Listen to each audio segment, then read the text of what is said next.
Sir నేను every month planning చేస్తున్నాను, but ఒక్క రూపాయి కూడా సేవ్ చేయలేకపోతున్నాను, వస్తున్న శాలరీ అంతా అక్కడికక్కడే అయిపోతుంది, మీరు చెప్పిన అన్ని బడ్జెట్ రూల్స్ ఫాలో అయ్యాను కానీ ఏది వర్కౌట్ అవ్వట్లేదు అని చాలామంది అడుగుతూ ఉంటారు. దీనికి సొల్యూషన్ ఏంటి?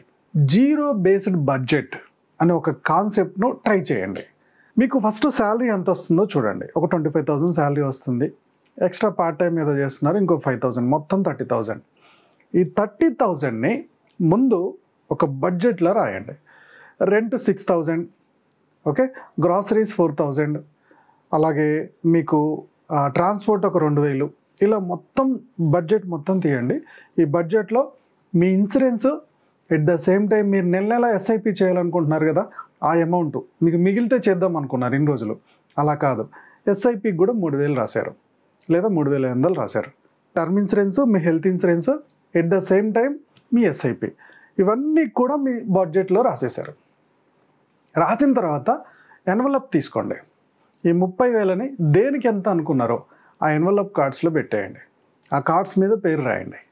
ఓకే, సో లేదా ఒక జార్ తీసుకోండి, ఈ ఖర్చుల అవసరమైన జార్ అంతా రాయండి, లేదా క్యాష్ విత్డ్రా చేసి ఆ క్యాష్ మీద రాసేయండి ఏ బడ్జెట్కి దేంటి అని. ఇప్పుడు ఏమైపోయింది, ఈ జీరో బేస్డ్ బడ్జెట్లో ఏంటంటే శాలరీలో ఇంకా రూపాయి మిగలొద్దు.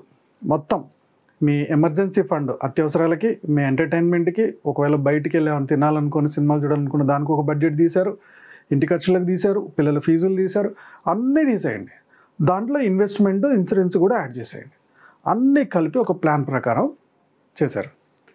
తర్వాత వాటిని ఆ అవసరానికి తగ్గట్టే ఖర్చు పెడుతున్నారు. ఇంతకుముందు ఏంది, మొత్తం ఖర్చులు అయిపోయిన తర్వాత మిగిలితే చూద్దాంలే అనుకున్నారు. ఈసారి అలా ఒక్క రూపాయి కూడా మిగలకుండా మొత్తం ప్లానింగ్ చేసేసారు. ఆ ప్లానింగ్ ప్రకారం ఖర్చు పెట్టేశారు. బస్ మీకు జీరో బేస్డ్ బడ్జెట్ ఒక 2-3 మంత్స్ ట్రై చేయడానికి ఇబ్బంది అవుతుంది, కానీ ఇలా ట్రై చేయడం వల్ల ఏమవుతుంది, ఇప్పుడు మీకు సేవింగ్ స్టార్ట్ అవుతుంది. ఎగ్జాంపుల్కి 3,000, 3,500 సేవ్ చేస్తున్నారు. 12% రేట్ ఆఫ్ ఇంట్రెస్ట్ చొప్పున దాదాపుగా 8-9 lakhs సేవ్ చేయగలుగుతారు 10 yearsలో. ఓకే, సో ఈసారి కనుక మీకు ఇదే ఇబ్బంది అవుతే పర్ఫెక్ట్గా మీ లెక్కలన్నీ రాసుకోండి, మీ శాలరీని అన్ని భాగాలుగా డివైడ్ చేయండి, సేమ్ అందులోనే ఫిక్స్ అవ్వండి. దేనికి ఎంత రాశారో అంతే ఖర్చు పెట్టాలి, ఎక్స్ట్రా దాటొద్దు. ఎప్పుడైతే ఇలా చేస్తారో మీ బడ్జెట్లో ఇన్వెస్ట్మెంటు వర్కౌట్ అవుతుంది, మీ ఎంటర్టైన్మెంట్ వర్కౌట్ అవుతుంది, మిగిలిన అవసరాలు కూడా వర్కౌట్ అవుతాయి. ఈసారి నేను జీరో బేస్డ్ బడ్జెట్ స్టార్ట్ చేస్తాను సార్ అనేవాళ్ళు కామెంట్లో పోస్ట్ చేయండి, ఎవరు రెడీగా ఉన్నారో చూద్దాం.